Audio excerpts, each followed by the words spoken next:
Afternoon, everybody. Glenn McDonald, another mainline strength and conditioning podcast. And today, my guest is Katie Highland. Katie and I work together, I want to say in two places. I know one for sure.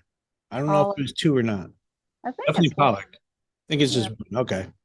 But we were both around the Bureau for quite a long time. So I know I bumped into her a couple other times throughout my career.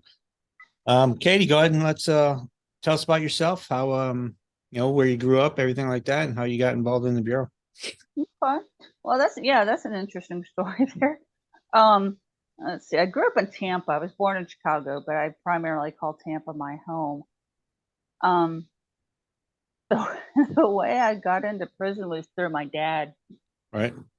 He uh he had connections with the Bureau, and he worked for Florida Department of Corrections, and so he had a good connection there, and thought that'd be a good move. I when I graduated from college, I went right to work, and I worked for the South Carolina Department of Mental Health.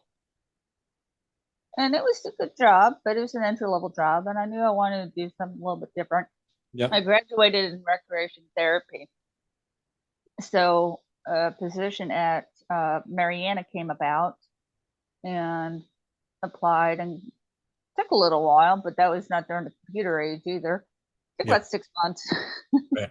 Right. And got in. I moved from Columbia, South Carolina to Mariana, Florida, and started my career in October 21st of 1990. Oh wow. Okay. Yeah. What college did you go to? I went to Western Carolina, Mhm. University of North Carolina, and then I got my master's degree from University of Alabama. Okay. Yeah, the criminal justice degree. Mhm. So I you was so you started in Mariana, you said? right. I was a rec therapist, A rec therapist. hmm a recreation specialist. Okay. Oh, you Yeah, started in the rec department. No kidding. Wow. yeah. I didn't know that. Okay. Been a few years. Things were a lot different back then, right? Yep. Uh-huh.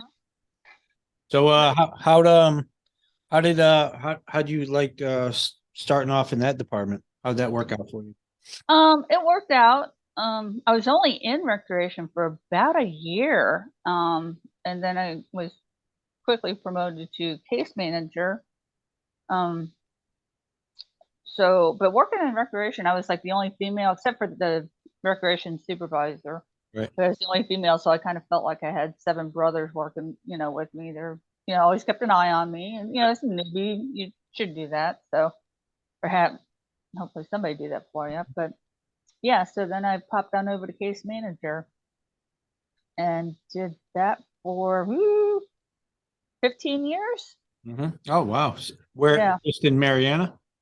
This one is in Escol, South Carolina. I actually picked up like case manager trainee at Mariana when they had the trainee program, Right. and then jumped to Escol because he was activating. I also met my husband in prison. He was in the business office. Not one Yeah, not one my of the mom. units, right? Yeah, my mom loved that joke. Um, so yeah, we he was contract specialist, and I was Uh-huh. new while I was in case management. So we just both moved to Estill and activated. Oh, nice. Yeah, Nice. it was fun activating a new institution. It took quite a while, probably about a year and a half. What was that, Uh, like in 92, somewhere around there? yeah, I got there in yeah, let's see, 92. Mm-hmm. Yeah, because I Yeah. was actually I was actually getting out of the Marine Corps at that time, and um getting out in September, and one of our sergeants actually got a job at Butner, and he was telling me about it, and I was like, oh, that sounds interesting. So I applied. My paperwork was all set up, like we said, back then you had to either type everything or handwrite your application out. All my paperwork was in Estelle. I had like just like a couple months left of being in the Marine Corps, and I called the lady, and I cannot remember what there's a hurricane that went through South Carolina, and it like wiped out. Oh, Hugo. Yeah, it wiped out. I think they were working out of trailers or something like that at the time, and it like Huh? wiped out all the HR paperwork. My application was gone. Oh no. Yeah, oh no. And that was at Estel? Yeah, yeah. Wow. Just Oh, that's did you end up working there? Or? no, I ended up starting in Danbury. Oh, gotcha. Okay, I thought maybe there was the Estel connection Yeah, there. yep. Um, yeah, I do remember that. And then about the same time that Estel was activating, oh, the hurricane in Florida. I feel bad I don't remember the name of Andrew. Yep. St. Andrew, man, that just came down. We had staff that just were like, your next paycheck is in South Carolina. Oh wow. Oh, Yeah, yeah, that's when it was like real. was it home? Was it home? The Air Force base down there that wiped out Yeah, the whole place. Homestead. Homestead. That's it. Yeah. Yep. Hmm. Yeah. Yeah, so we got, I know the supervisor of education, I mean, she came up, she had absolutely nothing, you know, Jesus. because of the hurricane. Yeah. So, Yeah. so we all helped her out, you know, the BOP family, and Uh-huh. yeah, we got settled. So, but it was really sad to see. Hmm. So, I mean, at least you guys helped each other out. That's good. yeah, yeah. What So so how'd you like the case management work? I loved it. Yeah. That looking back on it, that was my favorite job, absolute favorite job. Um, I was just burned out when, you know, after 14, 13, 14 years of doing progress reports and teams, and I was just Yeah. Yeah. That so was Grand Prairie, yeah, it really, yeah. you know, but I mean, I managed 2 caseloads at the camp one time. I mean, you're constantly moving. Hmm. Um, so then I got, I lateraled out to Grand Prairie, um, in the designations area or designation side. So I was a classification computation specialist there. And that was fun too. It was really neat because you hear about these, you know, about stories, you know, on the news, and the next thing you know, you got that person on your desk and you got to load them for Yeah. designation. Yeah, it was really interesting. Yeah. So Going back to Estelle, what did you see anything any strange things going on there? You see any bad incidents or anything I that sticks out? there was a murder there, but I wasn't around. I mean, I worked there, but I wasn't there. You Yeah. know, it's usually just you know, the breaking up fights and Right. that kind of stuff. Now, Mariana, there was some interesting stuff that popped up there. Um, I was thinking about this story as I was trying to kind of get my thoughts together about what we talk about. So I'll jump back to Mariana if that's okay. Okay. Um, I was a newbie recreation specialist, as I said, and boy, I didn't know this was going on until I got called in by SIA, and I was probationary when it happened. So Mariana has three. They have a camp, FCI, and then at the time it was a high security women's unit. So Where was that located at? in Mariana, No, whereabouts in Mary was it a separate institution or oh, the women's unit. yeah. Yeah, it was separate. Okay. Yeah, they didn't mingle. Yeah. So, but those women are mean. There's just no two ways about it. So I got called into SIA one day, and what had happened was, you know, working what 12 to 8:30, 4 o'clock count. Yeah. I'd go grab a, you know, McDonald's or something, bring it back to my desk, throw it in the garbage, not think anything about it until the SIA called me in with the unit manager and told me that the women were going through the garbage and getting receipts saying that I brought that in for my clerk. I'm like, say what? What? And fortunately, I'm not sure which inmate did it, but um, she told SIA what was going on. You know, she must have thought I was, you know, an okay person, and that she reported it to SIA, not SIA. Had she not, we would be having this conversation right Right. now, Yeah. and that's really scary. My probationary year, but you know, I had something that come in, and I can claim to this. And it's once I got out, they declared it, you have to be in the bureau for at least a year before you can work at it was called Shawnee for the women's unit. Yeah, Okay. you have to be in the bureau because I could have lost my job so easily. Right. Right. So I guess they kind of learned that maybe they shouldn't put probationary staff in Shawnee unit. Um, but I'm telling you, those women, and then a lot of times I don't be the only female over there. And, Yeah, they you had to know, lie on you back then. Oh, yeah. yeah, very, very few females. And so I would get called in there to do the strip searches. Oh, God. That's just something I don't even want to Still, relive, but still brings back nightmares. still brings back memories. Yeah. Oh, um, but yeah, that was a real learning experience. That it scared me and scares me just how close I came to lose my job that Right. first year. Oh, yeah. Yeah. Yeah, yeah. Doesn't take much. Yeah. No, it doesn't. Yeah, not for probationary staff, and they can, you know. And then that goes back to the training that, actually the minimal training we got really during, when you first get on board IF training, and you really didn't really know what was going on until, I don't know, a year or two. Right. So you got a little Well, salt on you and figured it out, but yeah, after you're, touch and go. it's And then with females on top of that, so it's even harder. I mean, when I worked with females in Danbury, I was like, Jesus, it can't be like this. be glad you didn't have to strip search. It's got to be something better than this. Yeah, and you're right. That probably was a learning experience at Yeah. Danbury Oh, because yeah. just working with females, just they're, I told people they're like, oh well, why do you work in a male facility? Because I don't want to work in a Yeah. female We don't want to facility. work there. It's a great experience. I almost lost my job, but I did learn a lot in it, Right. which I pretty much. I mean, I did use the information I learned, but it did make me much more cautious. Hmm. You know, not throwing my receipts in the garbage so that they could go in and claim I was bringing stuff from my Right. clerk. Right. Right. So anyway, that brought back a thought there. So yeah, you're constantly looking over your shoulder. Hmm. So anyway, that's my Mariana story. So what about when you went to Estelle? Um, as far as the exciting stuff there, I gotta admit it was pretty low key.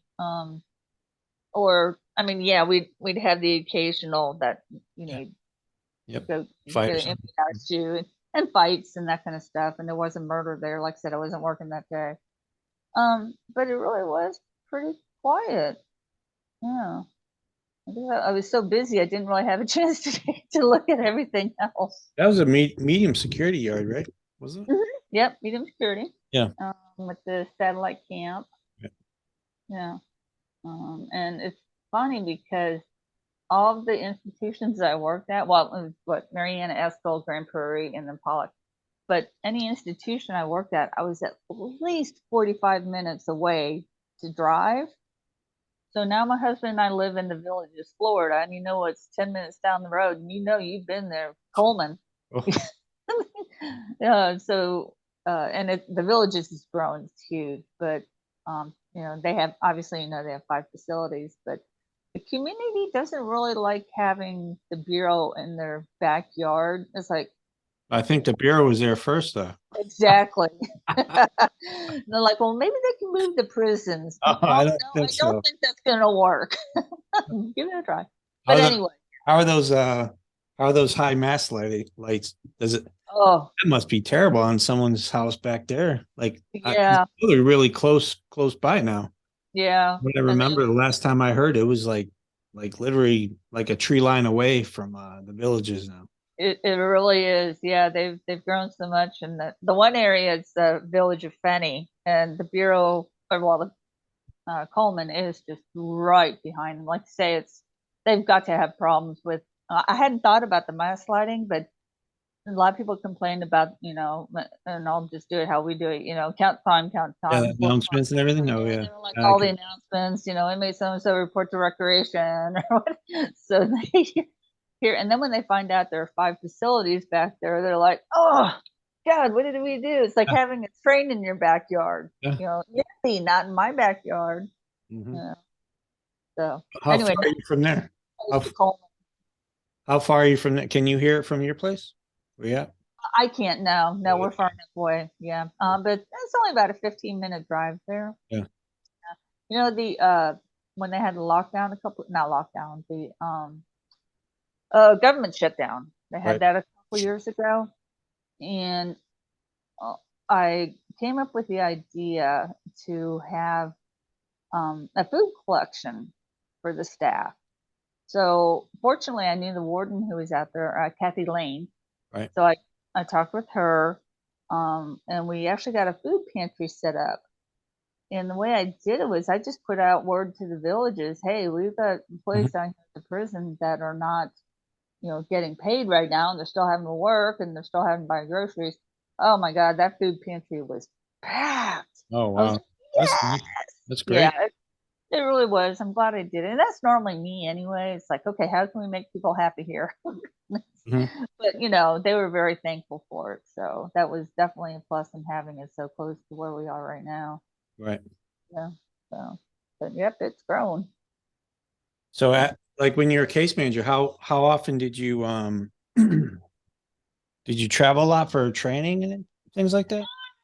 No, not, I mean, yeah, here and there. I got what they call it, EEO. Well, I got the EEO counselor position, but that's when it was a That's collateral collateral duty. duty, right? Yep. Yeah. Yeah. So I would go to um, out to Denver and I would do the training. I got the training, and then they ended up bringing me out as a resource staff for that. So that was kind of cool. That was good to have that, experience, and I enjoyed it. Um, they had case manager training before became a case manager. Then they canceled it, and now I think they have it again, or at least they did right before I retired. I'm like, man, I never got to take case manager training. Oh, let's go out to Denver now. Yeah. No. Right. So anyway, yeah, that's fair. Um, what else? So EEO counselor, how was that? Um, as a line staff and and case manager, so I had both of those going on. I liked it because it wasn't near as angry of a process. I was case manager first and then EEO counselor. Right. I didn't get, I had one warden that really, really gave me a hard time. Hmm. And uh, I think I ended up after or when he left, I was like, you know what? I don't need this EEO counselor stuff anymore. So that's when I went about the same time, not shortly after. I ended up going out to Grand Prairie. Hmm. And then I was in 2010. Yeah, they came up with a full time EEO counselor. And that's how I got to Pollock. Yep. Yeah. So and I love the people at Pollock. Oh my gosh, in Louisiana. It's Wonderful. it's funny. It's like you're the third person that I've talked to about, you know, having time at Pollock, and we all say the same thing. Like the people at Pollock are just like amazing. Oh Like yeah. people we used to work with there were just like some of the best people I've ever been around, really. So Oh yeah. And I still see like Shelley Pennington. mhm. She's still the Employees Club Wow. president. She's She's been doing it for a long time and she's great at it. And I just happened to catch stuff on Facebook about yeah, it. right. So yeah, but the people are just so nice there. And I think and Pollock is not as isolated as people thought, but it's grown up a lot too around. Yeah. So now it's definitely not as isolated as it could have been. It wasn't isolated when I got there. I just had heard that. And of course they had that escape back in 2005, so I knew Right. all about that one. Yeah. And it was really interesting to hear some of the stories from the staff who actually worked that escape. Yeah. That was really It interesting to hear. was. Yeah. Yep. That was crazy. So, but yeah, Pollock, like I say, they're great staff, and just kind of you could kind of be yourself. I don't know how to phrase it, but it was nice to have that relationship. Mhm. whenever I was EEO counselor, the full time became a very angry process. Why is that? Well, so I had 5 facilities. Let's see. Of course, Pollock, Oakdale, Texarkana, and who else did I have? I had 2 more, I think. Anyway, it's been 7 years though. But anyway, um, just anytime I had to get with a warden or an AW or something to that effect, because the purpose of EEO is not to get people in trouble; it's to solve problems. You want to solve the problem as best you can, and people would just get you walk, like, hey, and I never talked to anybody like out in the hallway. Well, I mean, about EEO, I never, it's very confidential, and I want people who are listening and they're in the bureau and they're having a problem with that. We are trained to um, keep the confidential thing going. So a lot of people were hesitant to talk to me in the hallway. Like, I don't know you. I don't know you. And that's not my personality, if you can tell, and you know me well enough. Mhm. That it was a very isolating position, very isolating. And it just was, like I say, you get a hold of a warden and, to solve a problem. And it was like, you know, They put the I don't know blame. Yeah. you. Yeah. Don't come in my office. And well, I have to.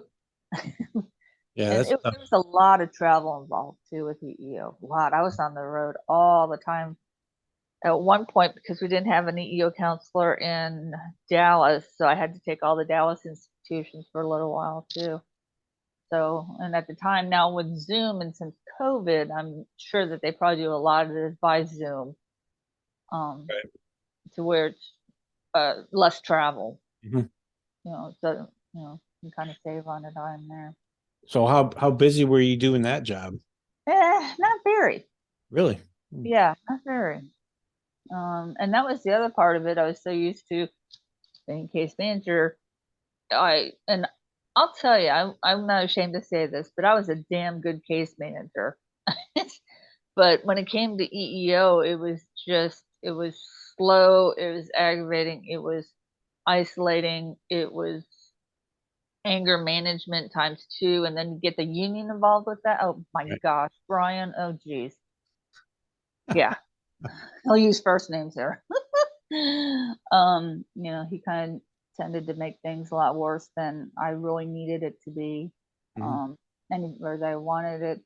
I felt like I was a good sounding board, but as soon as that sounding board between um, they called them the aggrieved, between me and the aggrieved, it'd be that way, and then take the next step. And all you do is you wouldn't, if the department head didn't have anything to do with the incident, whatever they're upset about, Right. if the department head is not a department head, it used to be when I did EEO counselor in the institution, we had to notify anybody in the chain of command. Well, then that became confidential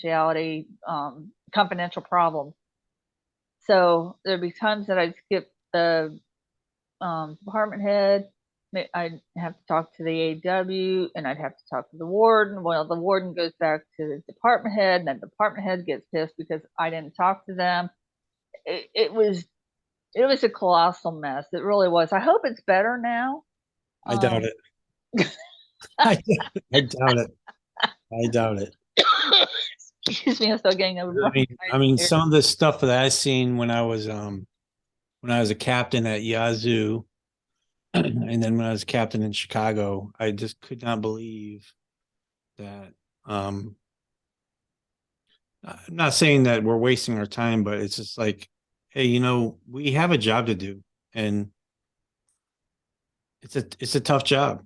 Yeah. Your feelings are going to get hurt, not just by inmates. A lot of the staff that work inside some of these prisons, they got some tough skin. They've Oh been yeah. around. They've been around for a long time, and they're going Hmm. to tell you exactly what's on their mind.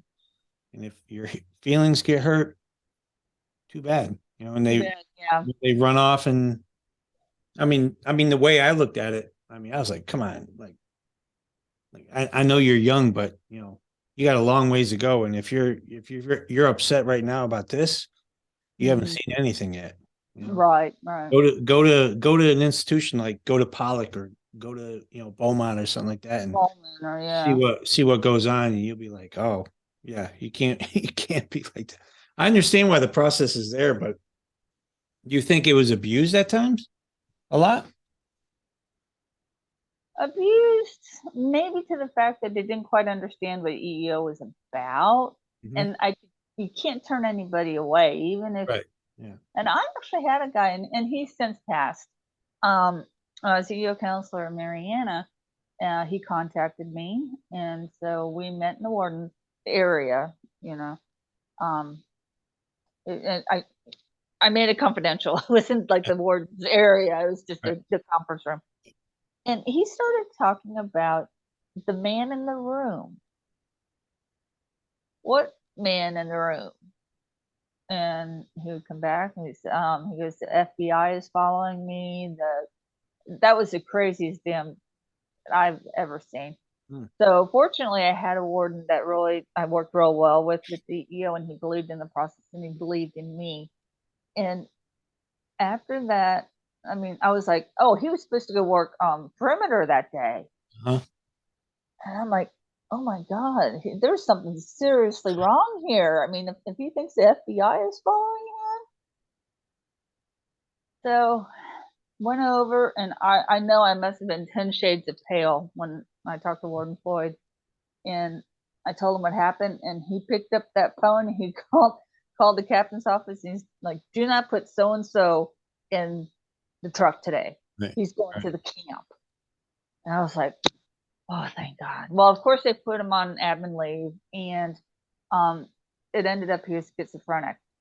No kidding. Wow. Back up 10, Jeez. 15 years when I was working for the South Carolina State Uh, Department of Mental Health, that really came in handy with that bit of experience to know that, I mean, anybody could tell that something was wrong, but, and I appreciate the fact that he confided in me, or he felt comfortable enough to do that. And I didn't talk to him again after that because he was put on admin, and eventually they medically retired him. But through the HR, the personnel manager, right. she called me and she says, "Hey, I talked to so and so, and he wanted me to tell you thank you very much for catching, what was going on." And that just, oh my gosh, that was just so weird. So in a strange way, EEO, I didn't ever have anything else like that happen again, but you never know what's going to come up next. Um, and there are times that it's like, I can't believe that they're complaining about this, but it wasn't my call. So you still have to go through, Yeah, you still got to go through the process. Yeah. still got to go through the process. And that's the thing that, I wish a lot, and maybe education's gotten better in the 7 years since I've retired. Um, I would personally, even though I picked up my 13 out of it, um, I wish I would have never left correctional programs, because I realized that that was really where my heart was, and but when you Right. put in for a job, you're like, oh my gosh, it's a 12, 13, Right. everything else goes out the window. And I tell my husband, I probably would have kept on working, if I was still in correctional programs, just because I loved it that much. But with DEO and I got support from my boss was out of central office, and, so it was a very independent job. Yeah, That you're kind of on job your they own, don't right? give Yeah. it to you, if they think you're going to wander around and do, Yeah. because Do nothing. it's so independent. Right. Yeah. Right. So, yeah, that one situation was really, really strange. It took me a little while to kind of unwind and process had happened, but fortunately, he got the help he needed, and unfortunately, he passed away from a heart attack a few No, that's years too ago. bad. Yeah. So, but yeah, EEO can be very, they like you when when they like you when you do something that's good. Maybe that might be for the aggrieved or even for management, but it was rarely did I ever get where management and the aggrieved were even on speaking terms. you know, You see that? and Yeah. there's just so much anger wrapped up with whatever it was that was going on, that it made it to be quite a difficult position to be Yeah. in. Right. Yeah. Yeah. I had a, I mean, it was tough, like being in that position as a captain. You kind of catch flack from everywhere. And, being a good captain or bad captain, whatever you want to call it, trying to be personal with people, building relationships with people, things that you think you should be doing, definitely. Yeah.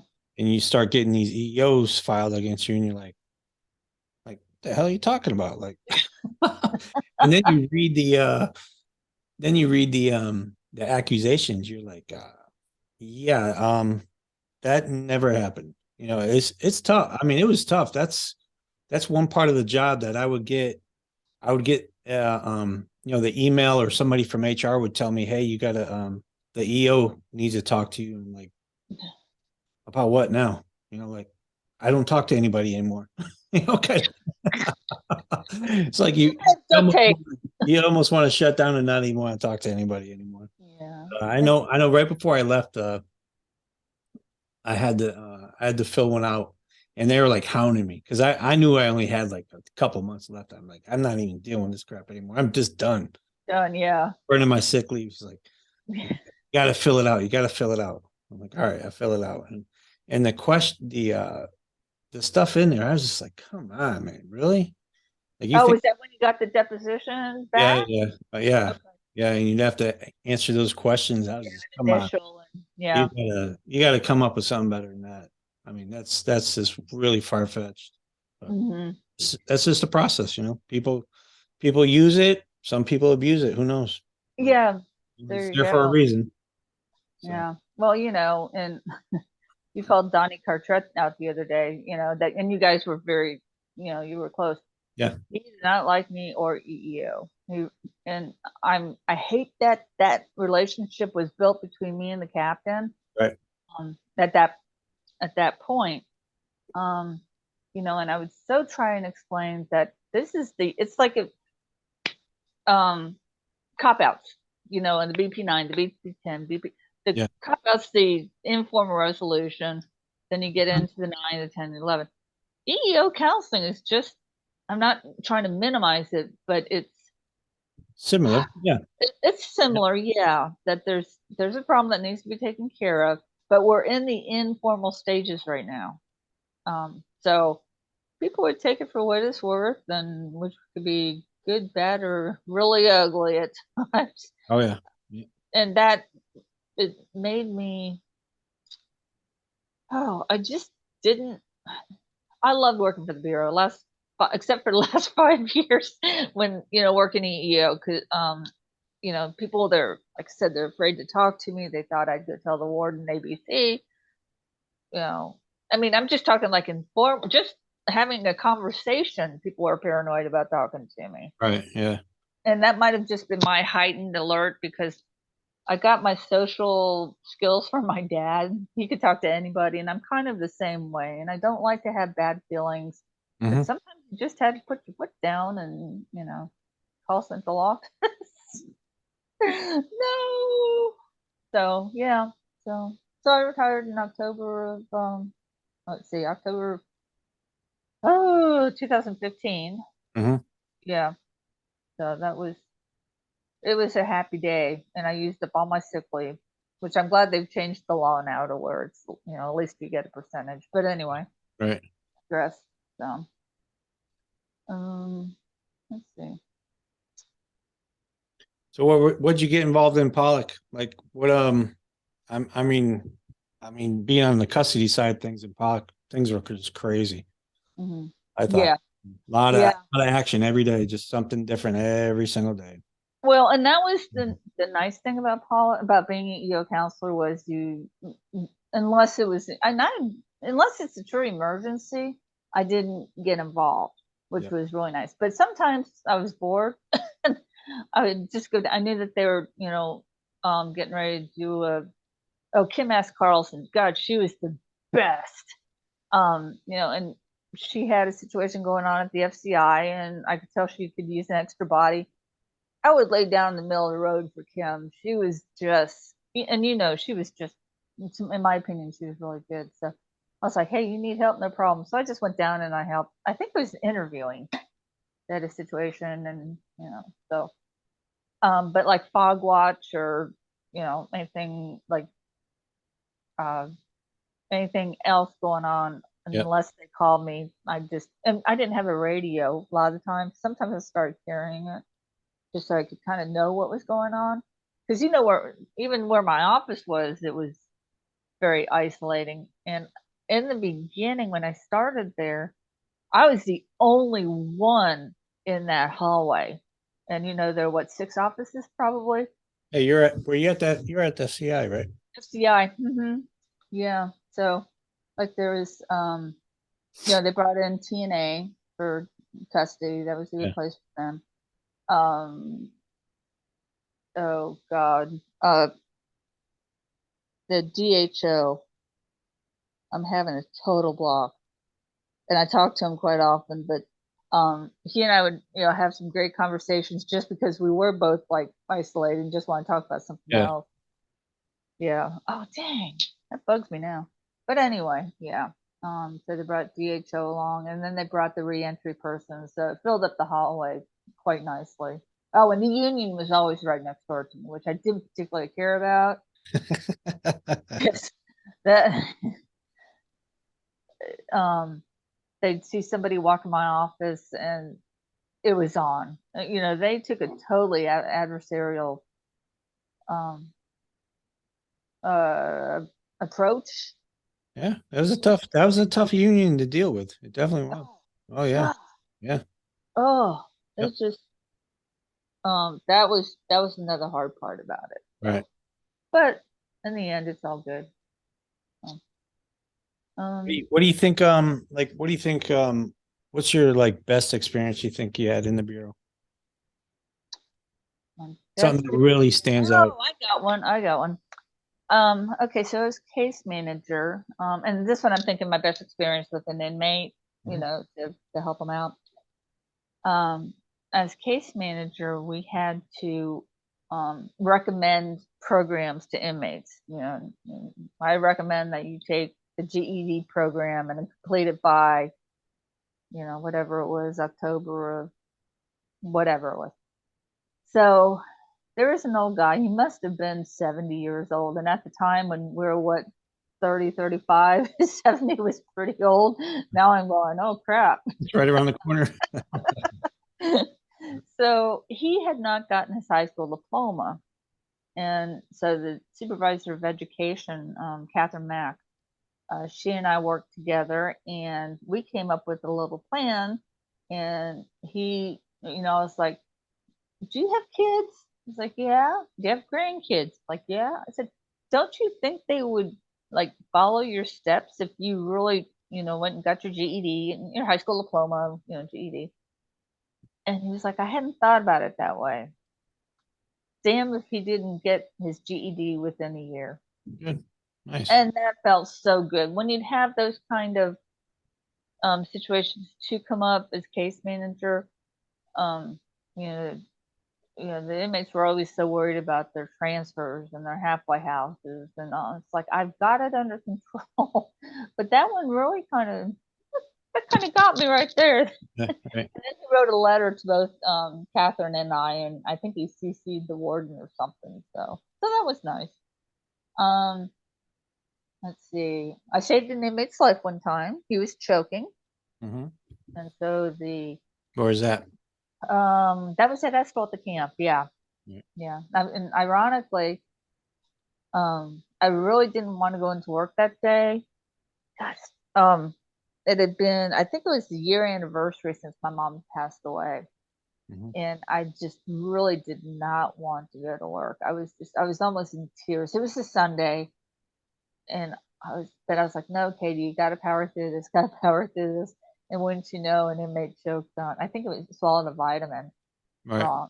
And we, you know, got it out. So after that, I was like, thank you, Lord. Okay, I got the point, got the point. Um, So yeah, there were those situations and you know, work and a lot of times we had to work custody, so you know, augmentation. So Yeah. Even back then, we had augmentation. yeah, yeah. Yeah. Uh, I called it correctional aerobics. Up, down, get the door, up, down, up, door. How about But it what about felt good. what about your worst experience? Hmm. Let me think. That's that I got to really think about it. Or maybe that's a good thing. My worst experience. Well, I'm really drawing a blank on that one. Yeah, I had bad days and working with staff that were completely, you knew they didn't want to be there. I had one person that was just, she was the counselor, I was case manager. And, I'm not one, as you can tell, I'm not one of those real aggressive kind of people. And she was very aggressive. Working with her, I would say for 3 years was pretty miserable. That's right. And yeah, you, wait a minute, if something happens, I'm going to jump in there and save your life. And hopefully it's going to be, reciprocated if something happens to me.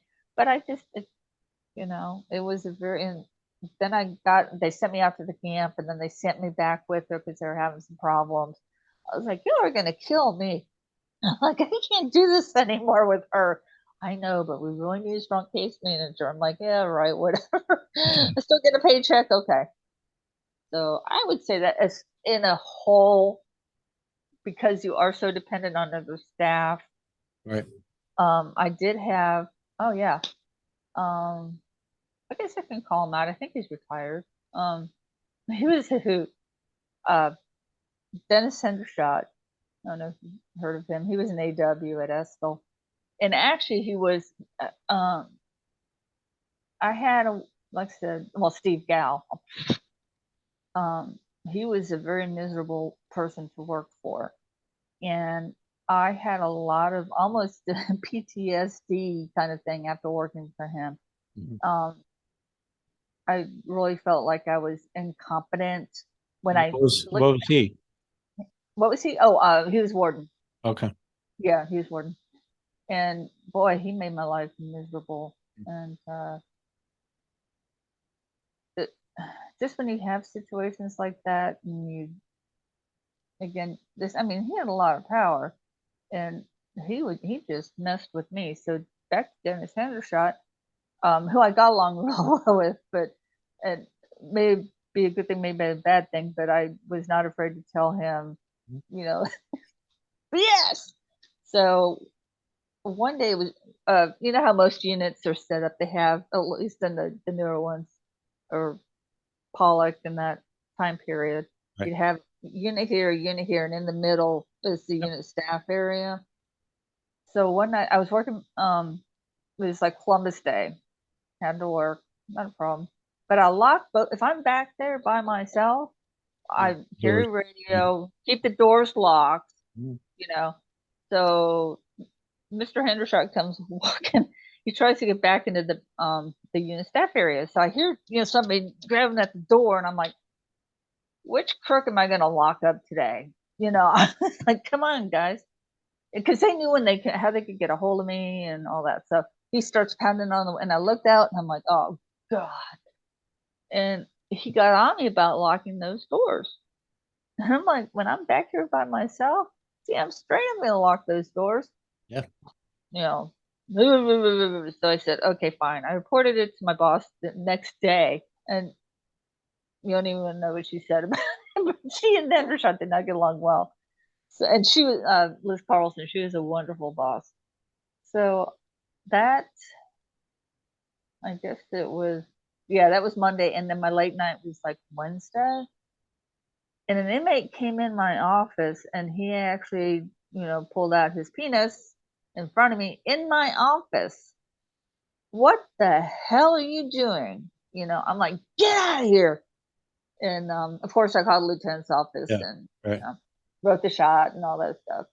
So I turned the shot on the way out that night because they till 9 o'clock. And the next morning, I see Mr. Hendershot in the lieutenant's office. and I grabbed wherever that shot I wrote Mhm. was, I grabbed it. And I'm like, do you see this? Do you see this? And it's like, you read it? He goes, is that my fault? And I'm like, you think? We lock the doors. Yeah. Yeah. Yeah. So, he was a character, I have to admit, and he normally backed me up. And I think after that one, he just kind of laid off the situation because my direct supervisor told me to keep those doors locked when I'm back there, or any of us when we're back there by ourselves. Right. It's inviting trouble you Oh, yeah. don't need. Yeah. You know? Definitely. So, Definitely. so yeah, kind of a rundown Hmm. in the What about old your memory bank there. what about your accomplishments? What really stands out for you? Um, when I earned my master's degree. Right. I did that. Let's see, I hired in the bureau in 90 and I got my master's in 96. Hmm. Um, I had, let's see, I gotta think, John Finello. I'm still in contact with him. He lives down in Tampa, so him, his wife, my husband, and I would get together every once in a while. He went on to be an assistant director, and so I requested to take time off my annual leave it was obviously before the internet and all that. So I actually had to go to campus for 2 weeks, do all the coursework, come home, do the rest of the coursework. And I did it while I was working, Hmm. but I knew I wanted to get my master's, but I didn't want to do it by driving into Savannah, 4 times a week when, it's an hour and a half drive Right. from the institution. So, Oh, yeah. so we found it. It was called Practitioners Program. And I got through it in 2 years and I graduated with a 3.97. Oh, nice. Nice. So yeah, that would I would say is probably my biggest, personal accomplishment because I really Well, want to do it. that's a lot of hard work too. Yeah. It is, and but if it wasn't for Warden Finello, I don't know if I would have been approved because I had an AW, and I just found this out. The AW wasn't big on me going, 2 weeks of my annual leave I took. He wasn't big on it, and then there was Steve LeBeer, who was my boss, the worst supervisor I've ever had. Not afraid to call him out. So he wasn't big on it because he didn't know case management. He was a former lieutenant. In fact, he was the SIA going back to Mariana. He was SIS lieutenant. That's what it was. Um, so he was the one that got me out of the jam in Mariana. But then when we Right. started working together, we just didn't gel. So, but that fortunately for Warden Finello, I was able to get that personal goal that I really wanted to do, Yeah. and have done. So yeah, that would be my biggest accomplishment, I think. Um, and I just think going back to case manager, it, I just loved it, and I didn't know how much I loved it until I got out of it. Even in Grand Prairie, about the same thing. You know, I just love the correctional program. I wish I would have stayed in it, but the good Lord sent me a different way. Yeah. Yeah. And Bruce had been retired for 10 years when I retired, so he was kind of like, Oh, oh wow. yeah, okay. Yeah. Yeah, so yeah. What about what do you think just to kind of close this out, what do you think new staff like? I mean, with all your background in EEO and working in a couple different institutions, what do you think new staff should be, aware of or looking for or trying to get themselves in, in a good mindset? Good position. Yeah, that's a good question. Let's see. I mean, I Well, know you've been gone for 7 years now, you said, right? yeah, So yeah. things are Uh, different now, but definitely, but I mean, still a little bit of advice for anything to really help anybody. gosh, just having um, I hate this sounds so cliche. Just having a good attitude, and yeah, I learned in all the unit managers that I had, if I ever went on to be a supervisor, I analyzed what made a good unit manager and what made a bad unit manager. And now I never ever, I didn't go into management per se, um, but it did help me in analyzing some of the staff I had to work with, be it the agreed or be it, management. I could never say, oh yeah, you have a great case here, nothing like that. But yeah, I think just having a gosh, and it's what 32 years since I started too. Oh my God. And things have changed and it's a whole new generation. Right. But I do believe in the BOP family. I don't know how much that is believed in now. Um, when my mom passed away and I had to take time off, everything was, she was in Minnesota and just had to take time off and Hmm. deal with that. And the warden would take as much time as you need, and that was Steve Gal. Right. Um, so, and just, yeah, the Bureau family. I hope it's still out there.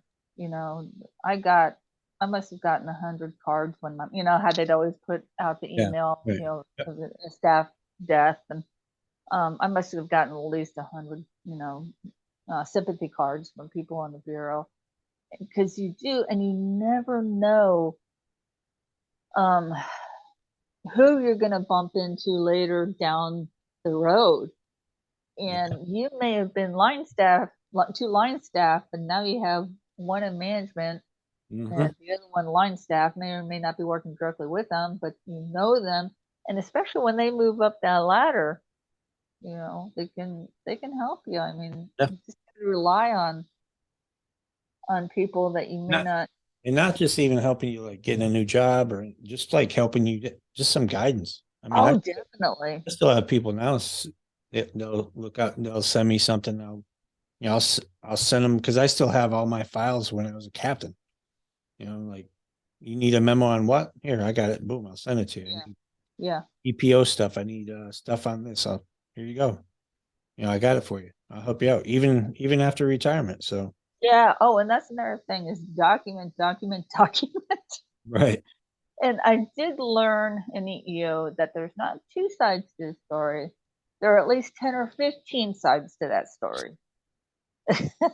And I think that was probably one of the biggest lessons that I learned going through is, you can't take what somebody sees as fact and another person sees as fiction. You got to have to kind of just put your blinders on and, Yeah. work Yeah. through it and get taken care of. So that's another piece of advice there is just document. So, and getting involved in the employees club and um, the correctional workers week, I always did that. Or 9 times out of 10, I was somehow involved in it. Mhm. One of those, maybe both in a year. Um, but people get to know you. Going back to Shelley Pennington, who at Pollock does not know Shelley? I Right. I was in a position where I really didn't get to know the staff, like all the staff, really well, because most of the time they avoided me. Hmm. But the ones that I did meet, were really good people, and you just have to you gotta throw that stuff up in the air and just hope it catches, and but just to, you know, I've got one more story Good. came to mind. Yeah. Um, Good. when I was a recreation specialist.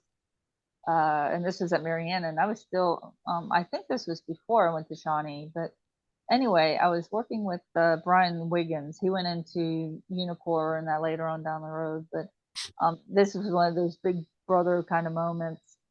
Um, I walked into where the supervisor's area was. Well, right next door was where supplies were, including a baseball bat. Hmm. So I walked in, and two inmates were swinging baseball bats at each other. I'm like, what the? I'm so stunned. I'm like, oh my god, what do I do? I'm like, Brian, deuces, help me out over here. Right. So and he called it. He did a memo. It's so funny. You always had to do a memo after something like that. And Right. then his memo was hysterical. He was like, said what happened, and then he said, then we saw the cavalry coming for us. It was a straight line of staff. They Yeah. weren't staggered. They were in a direct line, just running towards us. That always kind of stuck. And the cavalry was coming for us. Obviously, they made him redo that memo, but you just that's nerd. I'm glad I wasn't alone that day because I was still new. Yeah. Right. Not 100% sure what to do. I mean, I knew we needed to get some help, but anyway, that was pretty funny. Call the cavalry. So since retirement, what have you been up to? I know you said you did some started doing some quilting, and I Yeah. know you also do don't you administer the retiree Facebook page? Is that you? Oh, I did start that one. Yes, yeah. I'm sorry, you broke up a little bit, but I think I got it. Yeah, the Um, retirement Facebook page, and then your quilting too. the it's the Facebook. It is the Bureau of Prisons staff and retirees, Mhm. and I started. We now have about 2,000 and some members of that page, and I'm very careful about who's approved to be a part of that page. Like I don't know everybody that's ever worked bureau, but I do have like two questions. When was your EOD date? If Mhm. you don't know what your EOD date is, okay, there might be a problem. And then the others are, if you're retired, where did you retire from, or where do you work now? And I'm really glad that's come about. And I do not allow any politics on there. No, no bashing, no, just being mean, be mean. Um, if you want that, there's another Bureau of Prisons page that does that, but not on this one. So I always try to send out something positive, Right. um, about being kind and smiling. And it sounds like it's, kind of wussy, and that's not all that goes on there. But I do encourage positive communication on there, and hopefully that'll make somebody's day better, you know. And then yes, I learned how to quilt. This was I never thought I would do it in my life. I mean, I never thoroughly thought about it until I got to the villages. And if you're not, I know you are familiar with villages, but for Yeah. people who aren't, it's a 55 plus community. We probably have, I think we're close to 150,000 residents now, and it's gonna keep on. It's still growing. So anyway, I got into quilting. I make t-shirt quilts, and that's real. You take these, I kind of do it as a little, side hobby kind of thing for t-shirt quilts. But basically, you end up with the logo on the front goes in a t-shirt quilt or into a quilt. Right. So you have 16 different BOP shirts or whatever it is. I just did a Harley Davidson one. Mhm. So yeah, I do that.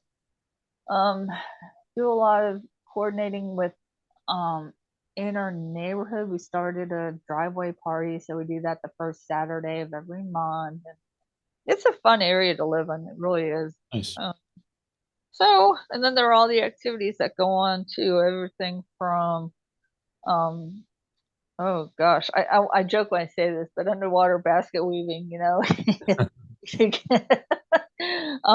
this place is just huge, but it is very much an active lifestyle community. Right. Um, and as I've said before, you know what the Villages is known for. Oh yeah. Yeah, Unfortunately. yeah, unfortunately. Okay, yeah, I don't have an STD. I'll put that one right out there. And we really get tired of hearing that in the villages. They like, oh, they wink, oh, you live in the villages. I'm like, Hmm. yeah, and I don't have an STD. Been married for 30 years here.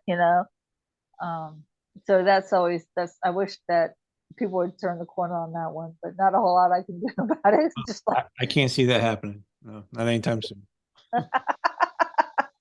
unfortunately, yeah, you're probably right. Yeah. So, All right. oh, Well, it's been yeah, great talking to you again. same here, Lieutenant, or I say LT, but yeah, I Captain. appreciate it. Yeah. No, it's been a joy catching up with you again. Yeah, definitely. All right. Well, I'll catch you on that Facebook page and wherever else. All right. Sounds like a plan. Take care. Thanks, you too. All right. Have a good night. All right, bye. Bye.